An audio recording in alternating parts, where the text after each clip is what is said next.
So this is the part 2 of the KhoodeelaarTV Channel, Diagnosing Fleet Street, on Monday, the 22nd of February 2021. On page 31 of today's Times, there is a piece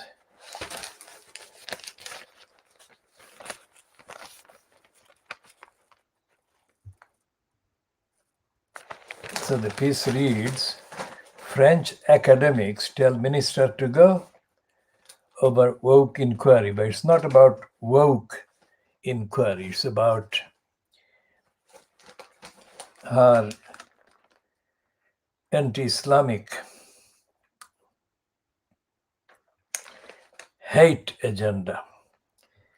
It says the more than 600 academics have urged France's higher education minister to resign after she ordered an inquiry into claims that woke activists were helping to spread radical Islamism in universities. In an open letter, the academics, who include the economist Thomas Piketty, accused Frédéric Vidal of slandering the country's intellectuals through her allegation that universities were being influenced by the gangrene of Islamo-leftism, a term used to designate left-wingers who allegedly justify Islamist extremism on the basis that Muslims are a persecuted minority in France.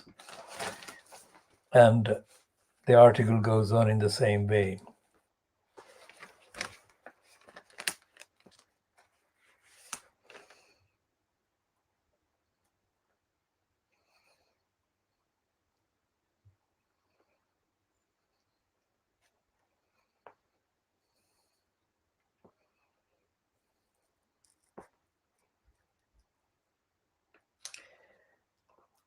Yannick Jadot, the Europe Ecology Green MEP and his party's likely candidate in 2022 presidential election in France, also called for Vidal's resignation, accusing Vidal of seeking to put in place a thought police in universities.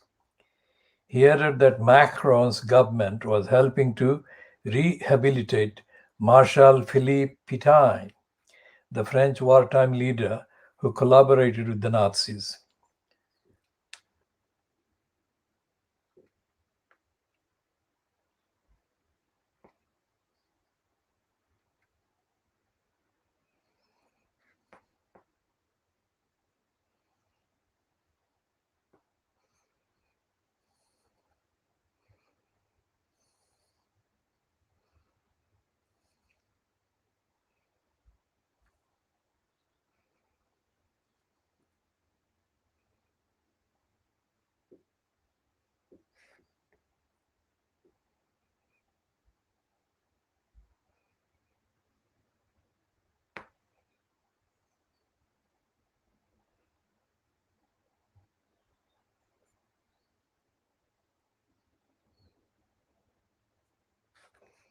And there is a widespread condemnation of Macron for his anti-Muslim kind of agenda and narrative that Frédéric Vidal is now promoting.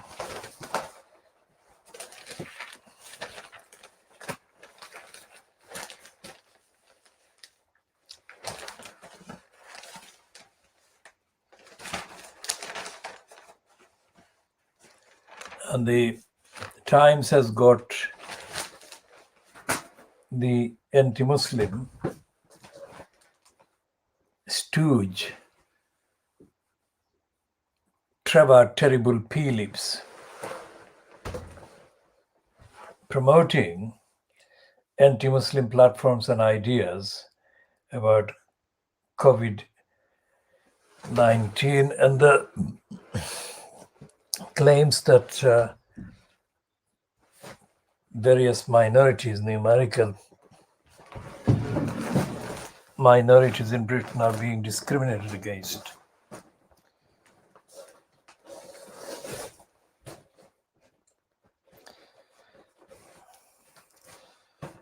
And the rest of Fleet Street is full of promotions for the lockdown and the promotions for the ending of the lockdown. And they're saying that Boris Johnson is due to announce today the details of the ending of the lockdown in March, or starting in March. There is no evidence that shows that the lockdown can be ended without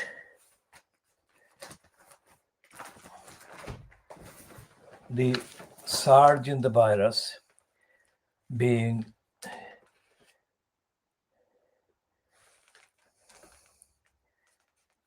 made to return, killing more people. And the Financial Times is talking about the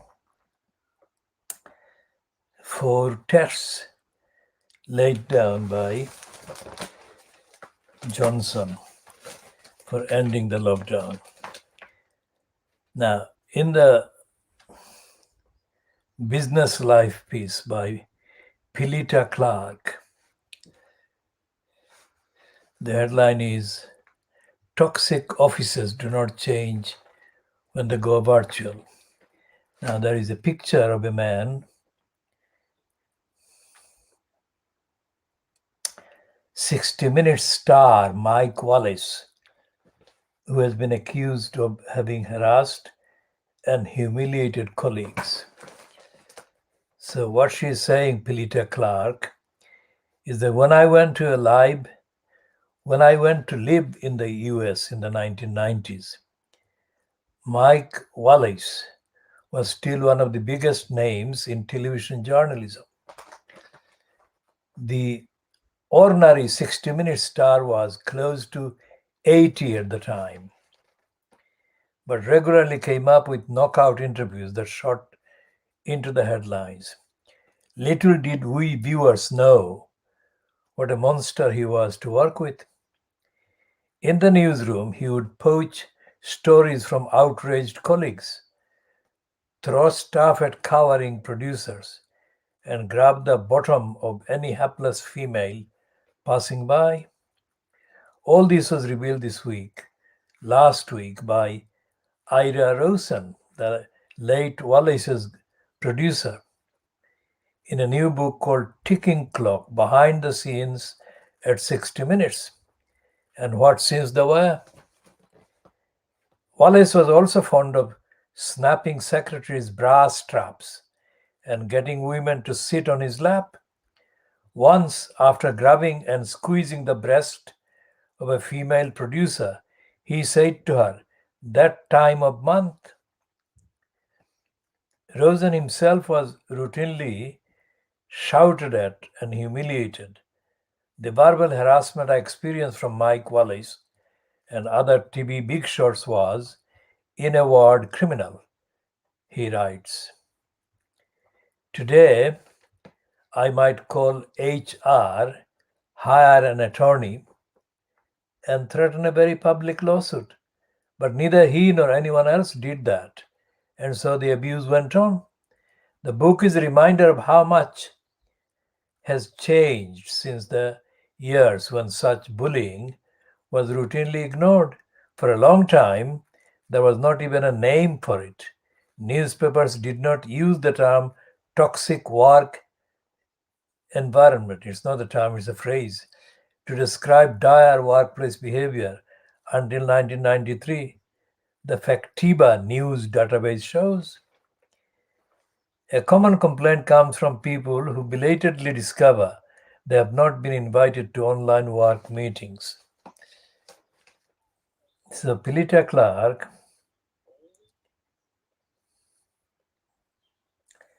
says, as Lewis writes, Studies estimate bullying and abuse cost billions a year in lost productivity. That is just the financial cost. The human cost is far harder to calculate and indefensible at all times, whether it is incurred in an office or at a kitchen table. Now, these are the kind of tips of the iceberg. And there is a piece in another paper that says that Robert Maxwell's daughter, Ghislaine Maxwell, organized extremely offensive, sexist, and exploitative parties at the Maxwell's family home, Haddington Hall in Oxfordshire. And the details given about one of those events, parties organized by Ghislaine Maxwell, shortly before the death of Robert Maxwell, her father, contained references to the fact that she organized men to touch women while they, the men, were blindfolded by Ghislaine Maxwell at a party.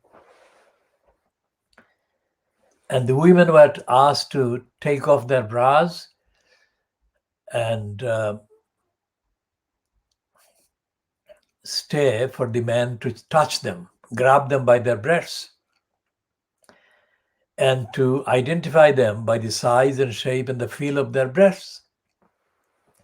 Now, this is something that is coming out about Ghislaine Maxwell, who was as early as that 30 years ago.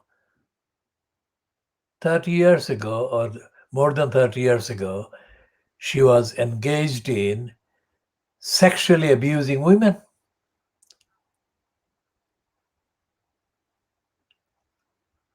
And there was no hint of that being recognized as being taking place.